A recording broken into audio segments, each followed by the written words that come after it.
Carb Crunchers, it's Freelee the Banana Girl here. I'm here with the beautiful Raw Fruits Neat, my very special girlfriend, and this is day 17 of our 30 videos in 30 days.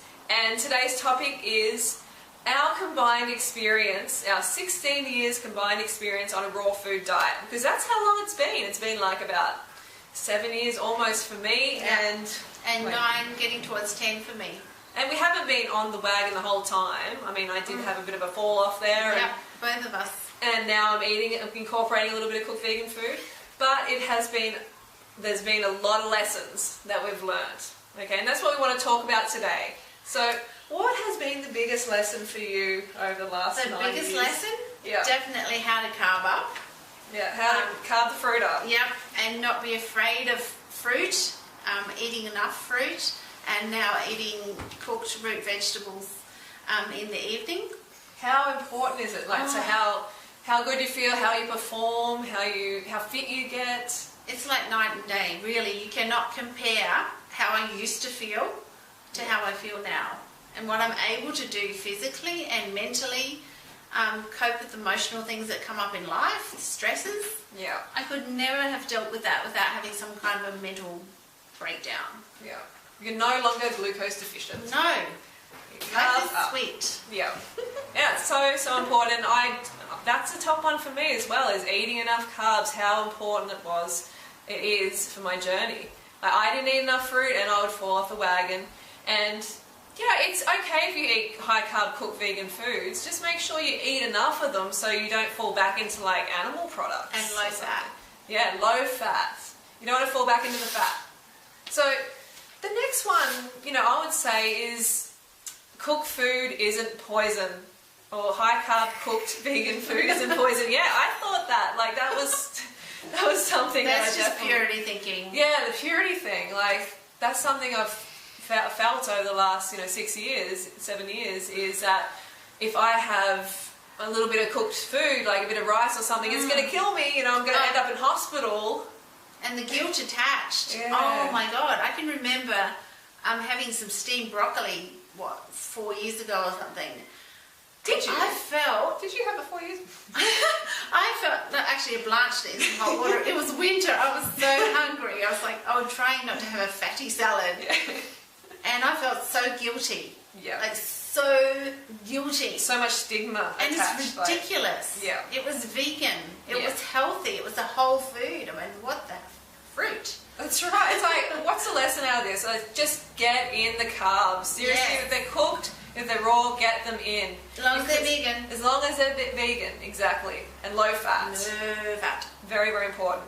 And I think another one for me is bananas, and for you as well. Like, absolutely. Bananas are like the ultimate food. Yeah, it's like bread for raw vegans. Absolutely. Seriously. I mean, even if you have the high carb cooked vegan food at night, if you choose to have that, then that's great. But make sure you get as many bananas in a day as you can.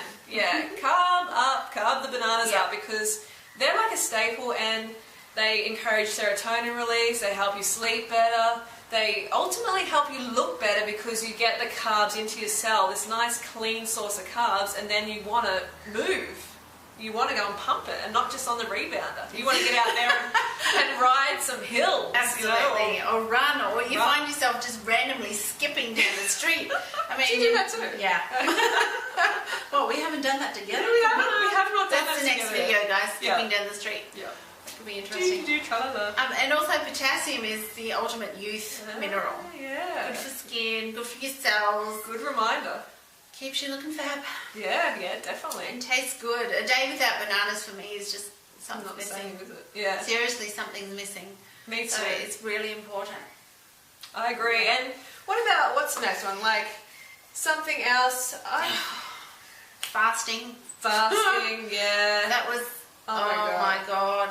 Every Monday, water fast. We both used to do once a week, every Monday. And you know what? We'd do it for weight loss. Oh, yeah. And like, we'd lose a bit of weight, the next 2 days. We'd be like, oh my God, look at the scales. We've lost like 2 kilos, but it was all water. Yeah. Then we started eating again, and bang, there it is. And did we start eating again. And the metabolism just went haywire. Absolutely haywire. And also, I just remembered, like, in this crazy 10 years I've had, I used to actually drink my own urine. Oh, did you do that? Wow, the things I'm learning about this girl during this video. How disgusting. I mean, seriously, it's called Shivambu or something. And Oh, yeah. I read a whole book on it. And on my days of fasting, I mean, Oh, the thought God. of it now is just so disgusting. During the fasting, drinking piss. No. Clean piss though. Nasty, nasty. It's meant to be out, not in. Not to go back in. Anyway, next. Yeah, so Please, flip-flopping on the diet. I think that was a big thing. You know, we both went back during this time. We both went back, and it's because we were undercarbed. And that's just another lesson to go, you know, to go for it yourself or to root yourself. Get the carbs in, because you may flip-flop, you may go back to animal products. Absolutely. I mean, if you don't have any ethical attachment to animals, then you will likely be eating them again if you get undercarbed. Yeah. I know you might be saying, no way, I'd never do that, but seriously, if you don't build that ethical attachment, that's something that we have done over the last, 16 years. Like, gradually we've built that ethical attachment. At first, we were all about health and appearance. Health and appearance, absolutely. The ethical attachment is so important if you want to keep on this path. I mean, 2010, I went back to eating my animal friends simply because I was undercarbed. It is that simple. Yeah.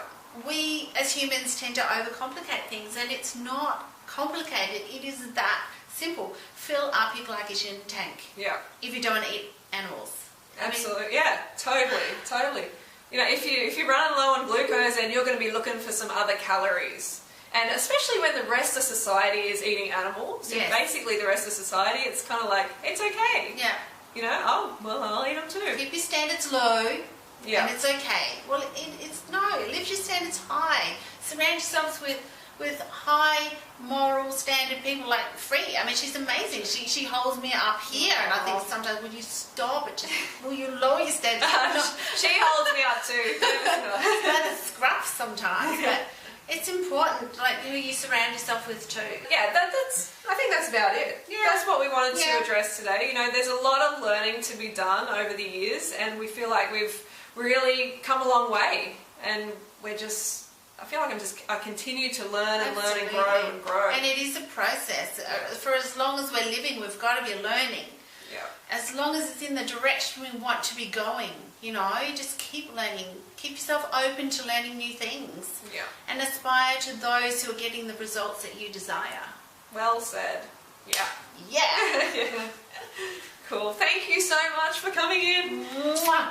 Say goodbye to the carb crunchers. Bye.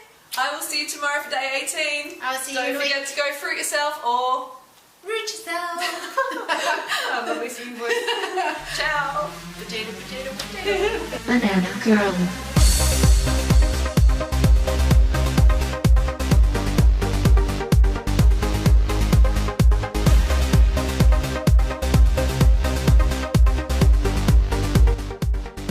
Go fruit yourself.